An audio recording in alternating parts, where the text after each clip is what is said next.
got scared for a second. I thought we were trapped in here.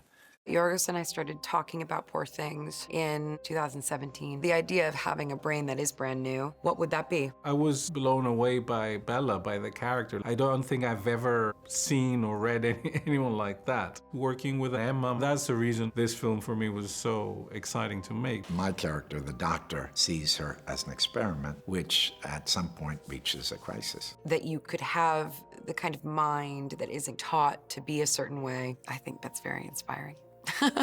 All of these things that women are conditioned a whole lifetime through do not apply to her. You get some very funny situations. And it is unbelievable. The development of the brain, it's such a fine line, especially as we shoot things out of order. And she's really tracking the progression, not just with her voice, but also with her body. It's an incredibly challenging part. It's probably the hardest part I've ever played. I wanted to play Bella because it felt like acceptance of what it is to be a woman, what it is to be free, what it is to be confident, and just a little bit up. I always thought that we should build a world according to Bella and to her understanding and perception of it. We're in Budapest, in Hungary, shooting on many sound stages. Our world has been built. It's been unbelievable. I could never figure out someone specific. I thought that maybe if I put two people that have, very different minds together, and if it worked out and if they got along, it would become something very interesting. We all share, as collaborators, a admiration for Yorgos's work and absolute love of the script. And I met Shona in a studio,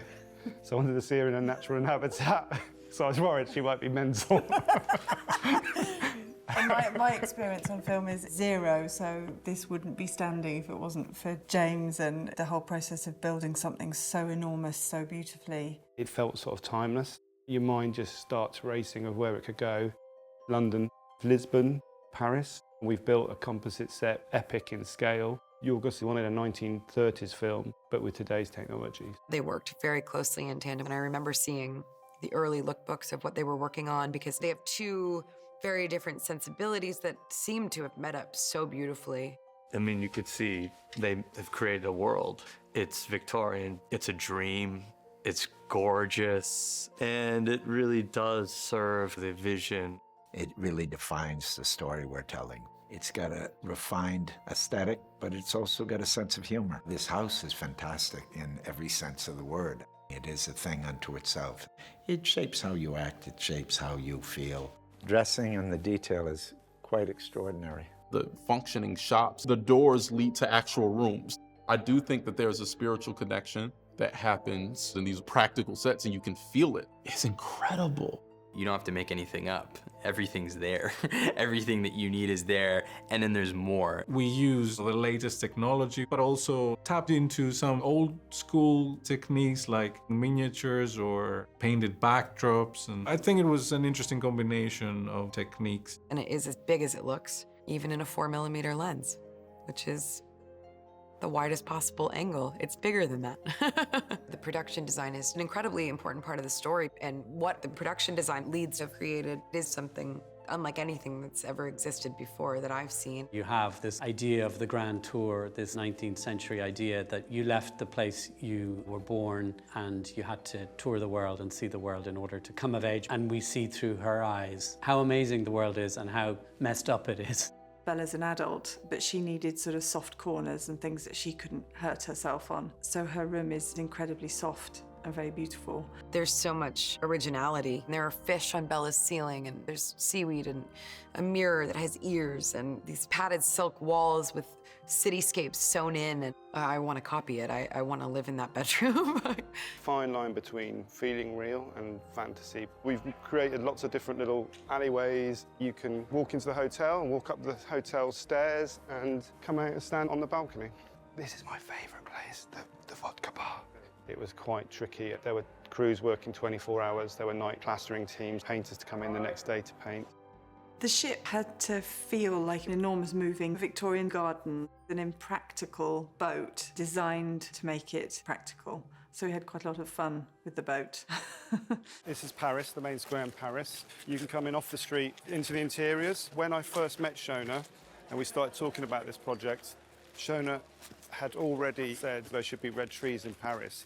which was just a brilliant idea. We've tried to take the classic Paris vibe, Art Nouveau vibe, and give it a twist. The designing and the building, it makes the scale and the logistics of the film a huge undertaking, and it just takes so long. And it was a great collaboration between the two. I was quite fascinated by this discordancy between these period costumes and this crazy, less obviously sci-fi history. The process with Yorgos was one of kind of distilling that. He gives you quite a long leash. He doesn't micromanage or tell you what to do, and I found that really fascinating. Holly came in with so many boards and so many ideas that were just brilliant. I flew to Athens before our rehearsal process to do a long early fitting with Holly and Yorgos. She really had these ideas for textures and intestinal or body parts, like there's a vagina blouse, you know, like everything symbolizes something. I sort of reserved all really strong yellows for her. We spent ages trying to achieve this shade of mango yellow that Yorgos likes so much. It's a colour that is synonymous with sun and light, and she's a very light-filled person. We very quickly decided that she may have been dressed in the morning by Mrs. Prim, but has lost most of it by lunchtime. We had a very good starting point with Bella because she's so unique. You can imagine that she would put together her looks in a strange way. So they're always one with a pair of knickers, or with a pair of bloomers, or with a little play suit, or a weird bustle. This was not going to be a very traditional period film, so she could work with fabrics, deconstructing the period look. We got the opportunity to reveal layers of garments that we would never normally see in films. Yorgos is really drawn to strange material qualities. He likes things that have a hard-to-place texture. I don't think Yorgos would ever say we're setting this in the 1890s, but he really loved the big sleeves of the 1890s. The silhouette of the period creates this super svelte female body by making the shoulders huge for her performance, particularly when she's very young, like a new person, and at her most childlike. The language of her movement just could not have coped with the corset. And then it's as if she has this separate wardrobe that's almost been waiting for her, that's, you know, a bit more grown up.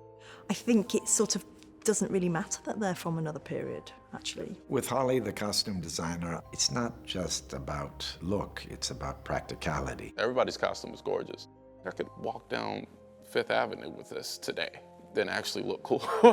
Men were very peacockish in the Victorian age. I mean, sumptuous, like wild. We took that to the extreme. Probably had like 15 fittings. Everything was tailor-made. We just look at a lot of things and images and pictures and discuss about the characters. It gives you the freedom to think outside the box. I think Holly really is incredibly brilliant. I think that the ideas that she was coming up with were very challenging to execute and were all deeply thought through and inspired. It just felt like the perfect combination of all of that.